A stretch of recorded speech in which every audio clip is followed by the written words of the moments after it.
맛있는 주식을 소개해드립니다. 주식 식객.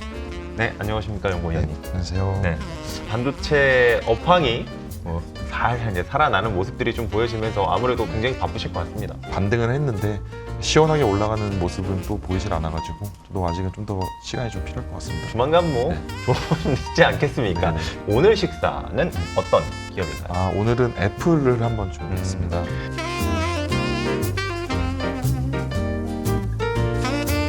사실 요즘에 실적 시즌이 계속 발표되는 이제 좀 어느 정도 이제 마무리 국면에 들어갔는데 애플도 네. 사실 저희가 애플 걱정은 하는 거 아니야라고 했지만 이번에 살짝 걱정이 되게 실적 발표하고 시간에서 좀 변동성이 좀 나타났었거든요. 관련돼서 한번 실적 리뷰 한번 해주시죠. 전사 실적은 이제 시장의 기대치를 3분기 실적은 상회를 네. 했습니다. 우리나라 기준으로는 3분기고 애플 기준으로는 연말 실적인데요. 상회를 했는데 시간에 말씀하셨듯이 시간에서의 하락을 유발시켰던 거는 중국에서의 스마트폰 매출액이 많이 감소했습니다. 네. 그래서 스마트폰의 수량 자체를 애플이 공개하진 않는데 이제 동시간대에 발표된 시장 조사 기관의 데이터에 따르면 네. 거의 한 15% 정도 전년 대비 이제 수량이 빠진 걸로 이렇게 집계가 되고 있습니다. 네. 그런 부분들이 이제 매출액 감소를 일으켰는데 다행인 것은 이제 서비스 매출액이 그 부분을 보완을 하면서 전사 매출액 자체는 그래도 성장을 하는 모습을 여전히 보이긴 했다라는 부분을 말씀드릴 수 있을 것 같습니다. 수요 이슈 같은 것들이 최근에 뭐 중국 내에서 또 화웨이가 스마트폰 시장에 복귀를 하면서 아무래도 이제 하이엔드 시장에서 경쟁이 좀 더 심화될 수 있는 거 아니야? 근데 그러다가 중국의 판매량이 둔화되니까 그게 약간 더 증폭된 것도 있는 것 같은데 네. 그런 쪽에서는 장기적으로는 좀 큰 문제가 없다라고 판단하고 계신가요? 스마트폰 판매 자체는 말씀하신 그런 부분이 아무래도 리스크 요인이긴 합니다. 중국 시장이라는 특수성상 네. 뭐 천하의 애플이라고 할지라도 나라의 정부의 기조가 그런 거 아닙니까? 이제 네. 자국산 핸드폰을 좀 더 활성화해라라는 이런 방향이기 때문에 그런 부분은 뭐 어찌할 도리가 없습니다. 그 소비자들의 마음까지 돌릴 수는 없거든요. 그런 그렇죠. 측면에서 제가 봤을 때는 중국에서의 이제 비즈니스 모델이 변한 부분에 좀 더 주목을 하자라고 말씀을 드리는데 네. 세일즈 브렉다운에서 가장 유의미한 두 가지 부분은 첫 네. 번째는 서비스 매출액 비중이 20%까지 올라갔다는 네. 부분, 두 번째로는 액세서리 비중이 10%까지 올라갔다는 부분입니다. 액세서리라고 하면 요즘 이제 길 가다 보면 거의 대부분의 사용자들이 그렇죠. 귀에다가 이제 콩나물 같은 거 이렇게 네. 끼고 다니지 않습니까? 그리고 애플워치 많이 쓰고요. 애플의 콜에서도 강조했던 부분이 애플워치의 성장성이 매우 강하다라는 부분이었는데 애플이 그런 부분을 코멘트하지는 않았지만 네. 미디어텍이라고 하는 이제 글로벌 스마트폰용 부품 AP 만드는 회사 맞습니다. 네. 뭐 탑 1, 2, 3 하는 회사가 있는데요. 그 회사가 최근에 유의미한 발표를 했습니다.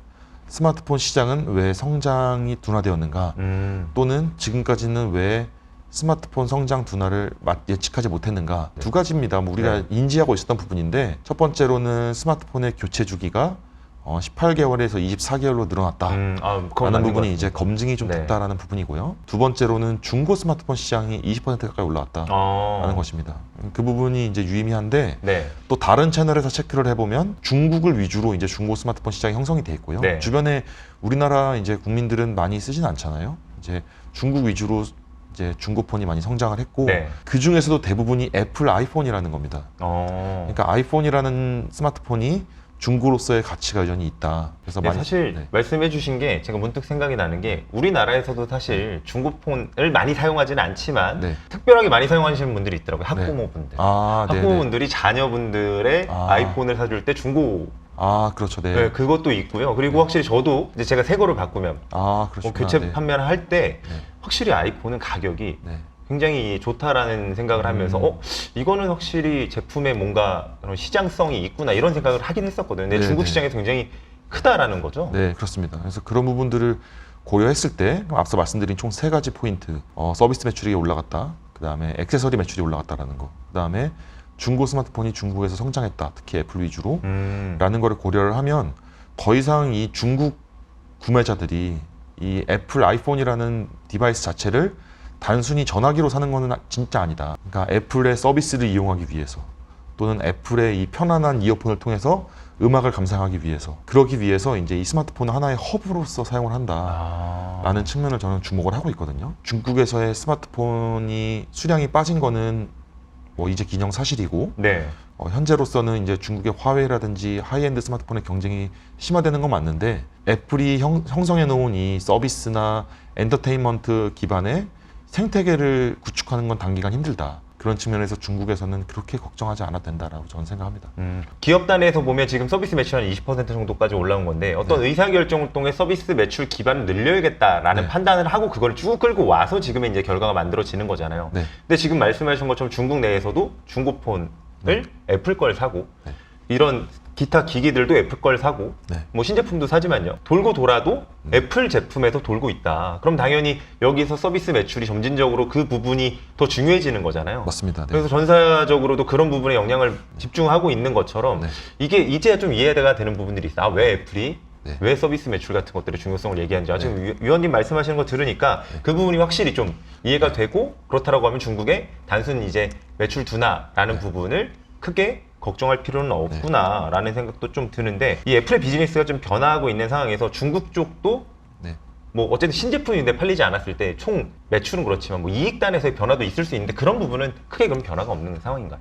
이익 측면에서는 물론 매출액이 증가하는 게 가장 좋겠지만 방금 말씀드린 이 액세서리 그다음에 서비스 매출액 부분에서는 이익이 많이 보존이 됩니다. 특히 명시적으로 공시를 하는 부분에 따르면은 제품 매출액의 이익률은 매출 총이익률 기준으로 이제 한 30%대. 그러니까 아이폰은 팔면 한 30% 남는다는 거죠. 그다음에 서비스 같은 경우는 한 60% 이상, 70% 가까이 남습니다. 그러니까 마진율이 엄청 좋죠. 거기다가 명시적으로 공시를 하지는 않지만 제 추정컨대 스마트폰 이익률보다 에어팟이나 애플워치 이익률이 훨씬 높을 걸로 예상이 됩니다. 왜냐하면 애플워치를 만드는 기술력이라든지 또는 이 세트의 완성도 또는 들어가는 부품의 고급짐, 이런 부품의 가격 이런 것들이 아이폰 대비했을 때 절반이나 들어갈까요? 사실 아이폰은 뭐 그쵸? 디스플레이도 있고 반도체도 많이 들어가지 않습니까? 근데 에어팟은 한참 그렇지 않죠. 워치도 마찬가지고요. 그러니까 그것은 곧 엄청난 마진율을 반증하는 부분이기 때문에 마진율 측면에서는 이러한 비즈니스 모델의 변화가 뭐 그렇게 부정적이지 않다. 오히려 더 긍정적이다라고 생각을 하고 있습니다. 그래도 탑라인 성장이라는 것도 좀 중요하지 않느냐라고 해서 애플이 그러면 지금 주목하고 있는 이 탑라인 시장은 좀 어디라고 보고 계신가요? 지금 상황에서는 인도 시장을 확실히 좀 주목을 하고 있습니다. 인도 시장에서의 지금 성장률이 전년 분기 대비 두 자릿수 한 30-40% 지금 분기 대비 성장추가 나왔거든요. 그 성장률이 가장 높은 스마트폰이 애플입니다. 이제 막 시장이 열린다고 할 수 있는데 만약에 인도 시장이 포화돼 있으면은 또는 애플의 성장률이 많이 오랫동안 높아져서 많은 비중을 차지하고 있으면은 기대되는 부분이 없을 텐데 지금 인도 시장의 스마트폰 시장 성장률이 전 세계에서 거의 유리하다시피 성장합니다. 그리고 애플의 점유율이 이제 6%대입니다. 그러면은 글로벌 시장 점유율이 20% 전후임을 고려를 했을 때 인도에서도 최소한 그게 갈 수 있는 거죠. 주요 모델이 이제 전 세계에서 가장 많이 팔리는 최고급 모델인 뭐 프로 맥스 또는 뭐 아이폰 프로 이렇게는 아닐 수 있어요. 그러니까 애플의 구모델일 수는 있지만 일단 애플의 디바이스가 침투가 된다는 점은 긍정적이고 지금까지 우리가 쭉 얘기를 나눴던 액세서리와 서비스 매출액의 비즈니스 모델이 이미 글로벌리 일반화가 되었다는 거죠. 그럼 인도에서는 그 부분이 초기부터 진입을 할 수가 있어요. 이미 비즈니스 모델이 검증됐기 때문에 애플이 시장을 침투하면서 초기부터 액세서리와 서비스 매출액을 동시에 이제 소비자들한테 침투를 할 수 있는 부분이라고 하면은 인도에서의 성장세는 다른 나라에서의 성장세보다 훨씬 가파를 수 있다라고 생각하고 있습니다. 사실 애플 와치에서도 막 헬스케어 기능 같은 것들을 막 늘리면서 정말 서비스 고객의 측면에서 이제 서비스 부분들의 강화를 시키는 걸 좀 보면서 이 생태계 한번 들어가면 진짜 못 나오겠다. 사실 저도 못 나오고 있는 상황이거든요, 이미. 못 나오고 있는 상황인데 지금 성장하는 인도 시장에서도 이렇게 이미 검증된 비즈니스 모델로 들어갔을 때 경쟁사 대비해서는 훨씬 더 유리한 환경에서 사실 경쟁을 할 수 있기 때문에 그런 부분에 대한 것들도 저희가 애플을 바라보는 하나의 포인트로 둬야 되지 않을까라고 생각이 됩니다.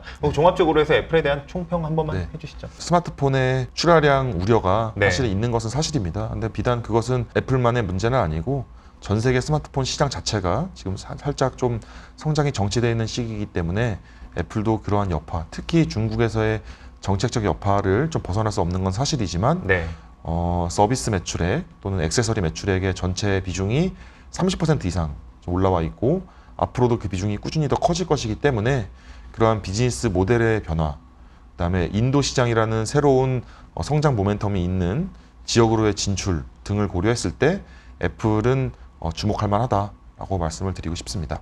네, 오늘도 이 애플 실적에 대해서 깔끔하게 요약을 딱 해주신 것 같습니다. 네, 저도 방금 말씀해주신 포인트 중심으로 애플의 변화를 더 지켜보도록 하겠습니다. 오늘도 수고 많으셨습니다. 네, 감사합니다. 네, 오늘 식사는 어떠셨나요? 만족스러우셨나요?